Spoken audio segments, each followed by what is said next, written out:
Bihar SIR के मामले पर विस्तार से सुनवाई करेगा सुप्रीम कोर्ट। 12 और 13 अगस्त को सुनवाई की तारीख तय।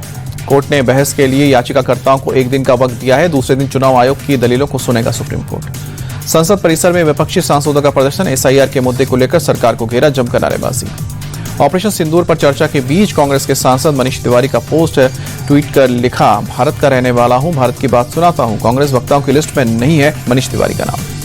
शशि थरूर ने कांग्रेस का फिर दिखाया बागी तेवर, कहा कि ऑपरेशन सिंदूर सफल रहा है। पार्टी लाइन पर बोलने से इनकार के बाद कांग्रेस वक्ताओं के लिस्ट से नाम हटा।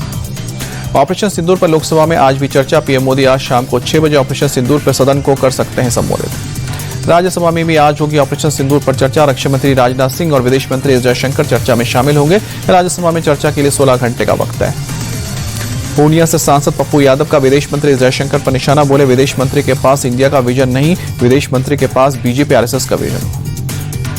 पप्पू यादव बोले, रक्षा मंत्री ने मोदी बीजेपी की बात रखी है, चीन पर जयशंकर राजनाथ ने कुछ नहीं बोला। केंद्रीय मंत्री लल्लन सिंह ने ऑपरेशन सिंदूर पर विपक्ष को दिया करारा जवाब। कहा कि कांग्रेस पूछ रही है कि पहलगाम में आतंकी कैसे आए, लेकिन ये नहीं बताती कि मुंबई में आतंकवादी कैसे पहुंचे। एलजेपी रामविलास पासवान की सांसद शांभवी चौधरी ने कहा कि इतिहास में ऑपरेशन सिंदूर को स्वर्ण अक्षरों में लिखा जाएगा। ये नया भारत मोमबत्ती नहीं, आतंकियों की चिता जलाता है। कांग्रेस के सांसद इमरान मसूद का बयान। बोले कि सरकार ने सेना को मौत के मुंह में झोंका। ट्रंप के फोन के दबाव में सीज फायर हुआ, मौका था पीओके पर कब्जा क्यों नहीं किया।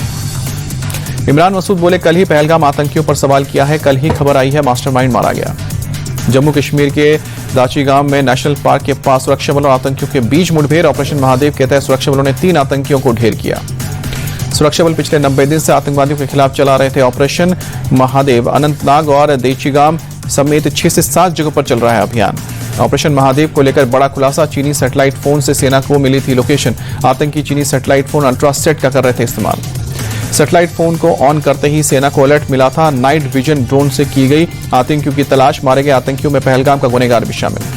पाकिस्तानी गोलीबारी में अनाथ हुए 22 बच्चों को गोद लेंगे राहुल गांधी। पढ़ाई लिखाई का उठाएंगे पूरा खर्च।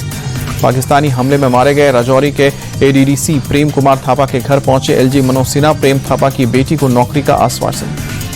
झारखंड के देवघर में बड़ा सड़क हादसा। कांवड़ियों से भरी बस ट्रक से टकराई, 18 कांवड़ियों की मौत। सड़क हादसे में बस में सवार 23 कांवड़ियों के घायल होने की खबर। सभी घायलों का देवघर के सदर अस्पताल में किया जा रहा है इलाज। बीजेपी सांसद निशिकांत दुबे ने हादसे पर जताया दुख। बाबा बैद्यनाथ जी उनके परिजनों को दुख सहने की शक्ति प्रदान करें। हिमाचल प्रदेश के मंडी में भारी बारिश ने मचाई तबाही। इलाके में दिखे बड़े बाढ़ जैसे हालात। कई घरों को नुकसान पहुंचा। पानी में बह गए स्कूटी और बाइक। मंडी में भारी बारिश के चलते 3 लोगों की मौत। नगर आयुक्त राठौर ने कहा कि कई लोग लापता, रेस्क्यू ऑपरेशन जारी।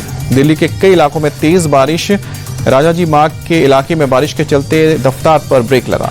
मूसलाधार बारिश के बाद दिल्ली में जगह जगह ट्रैफिक जाम। धौलाकुआं इलाके में गाड़ियों की लंबी कतार। दफ्तर जाने वालों को लोग परेशानी। एमपी के भोपाल में मूसलाधार बारिश। तेज बारिश के चलते जगह जगह पानी भरा। सड़कें बनी दरिया। यातायात बुरी तरह से प्रभावित। ग्वालियर में पार्वती और सिंध नदी का जलस्तर बढ़ने से कई इलाकों में बाढ़ जैसे हालात बने। सड़कों पर जल भराव से आवाजाही में परेशानी।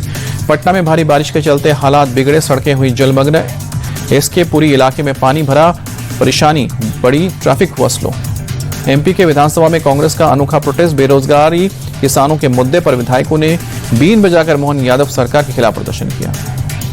पंचायत सचिव धमकी मामले में तेज प्रताप यादव का ट्वीट लिखा कि क्या आरजेडी अपने एमएलए पर कार्रवाई करेगी। संविधान का सम्मान भाषणों में नहीं, आचरण में दिखना चाहिए। यूपी के नोएडा में पुलिस और बदमाशों की मुठभेड़। गिरफ्तार बदमाश के पास से 10 से ज्यादा आपराधिक मामले दर्ज। अवैध हथियार और चाकू भी पुलिस ने बरामद किया। बदमाश ने पत्रकार के ऊपर चाकू से हमला किया था। बिहार के मुंगेर में कुख्यात नक्सली भोला कोड़ा ने आत्मसमर्पण किया। 2 लाख रुपए का इनाम था। यूपी के प्रयागराज में श्री नागा वासुकी मंदिर में लगा भक्तों का तांता। नाग पंचमी के अवसर पर श्रद्धालुओं ने पूजा की। अयोध्या के शेष अवतार श्री लक्ष्मण मंदिर में भक्तों की भीड़। नाग पंचमी के मौके पर श्रद्धालुओं ने पूजा की। उत्तराखंड के हरिद्वार में बागेश्वर मंदिर में पहुंचे भक्त। नाग पंचमी के पावन अवसर पर महादेव की पूजा। उज्जैन में श्री महाकालेश्वर मंदिर में दर्शन करने पहुंचे भारतीय क्रिकेटर उमेश यादव। नाग पंचमी के अवसर पर भस्म आरती में शामिल हुए। भारत के Divya Deshmukh FIDE women's world chess tournament की बनी नई चैंपियन। 19 साल की दिव्या ने हम वतन खिलाड़ी कोनारो हम्पी को टाई ब्रेक में शिकस्त दी। ऑस्ट्रेलिया ने 5-0 से क्लीन स्वीप किया। वेस्ट इंडीज को 5वें T20 में 3 विकेट हराकर ग्रीन डेविड ओवन ने दिलाई जीत।